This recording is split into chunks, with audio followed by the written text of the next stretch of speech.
Pattern पर ये सरकार चलने का काम करती थी। बार बार यही होता था।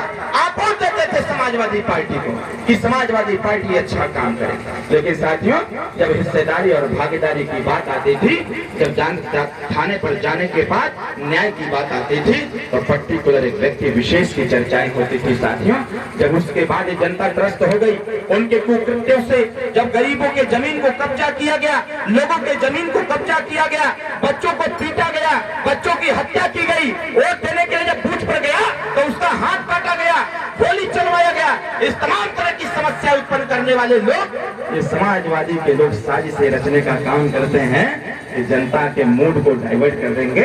तो मैं आपसे कहना चाहता हूं साथियों, समाजवादी के कुकृत्यों से त्रस्त होकर के आपने बीएसपी की सरकार बनाया। जब आपने बीएसपी की सरकार बनाया, ये सोच के बनाया था कि समाजवादी के लोग अच्छे नहीं हैं, हम बहुजन समाज पार्टी को वोट देंगे। जब बहुजन समाज पार्टी को आपने वोट दिया तो उसकी भी 4 बार सरकार बनी, सत्ता में परिवर्तन हुआ, लेकिन व्यवस्था में परिवर्तन नहीं हो पाया साथियों।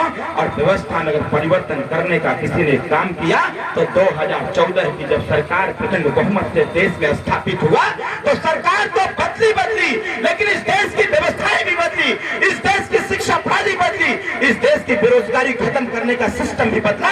इस देश में गरीब, कमजोर, बेबस लोगों के सर पे छत भी मिला, और जो लोग फांसी के पात्र बनाते थे ऐसी महिलाओं को रक्षा सुरक्षा भी प्रदान हुआ।